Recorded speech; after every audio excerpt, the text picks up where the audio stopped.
Hi, I'm Ray Oliver Davis, Inspector General for the Department of Housing and Urban Development.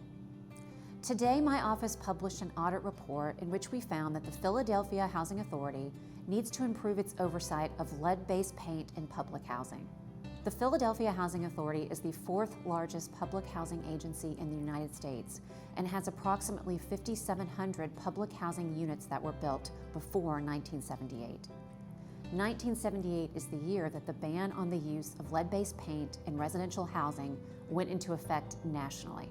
The authority has identified that over 2,400 of those units contained lead-based paint that is currently being maintained and monitored and considered safe. HUD provides rental assistance to low-income households living in these units and requires the authority to take certain actions to reduce or eliminate human exposure to lead hazards. We found that the authority did not always provide accurate disclosures to prospective tenants that public housing units contained lead-based paint. We were unable to determine how many tenants received accurate disclosures because the authority could not provide us with documentation about its lead-based paint inspections or risk assessments before 2019, when it began maintaining this information electronically. HUD requires the authority to visually assess units with lead-based paint every 12 months to look for deteriorated paint or failed hazard reduction efforts.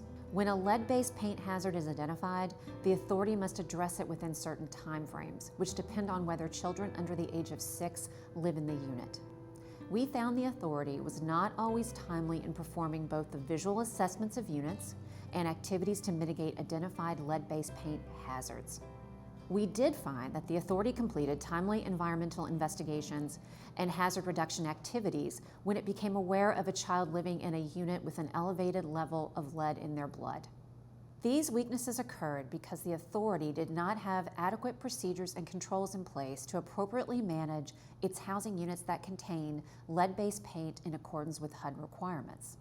We made several recommendations that HUD work with the authority to establish and implement procedures that would enhance documentation of lead-based paint risk, improve the accuracy of disclosures about lead to tenants, and ensure assessments and mitigation activities are performed timely.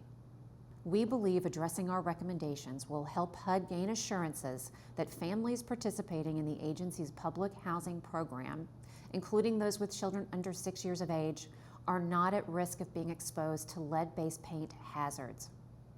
Read more about our report and our recommendations at www.hudoig.gov. Thank you.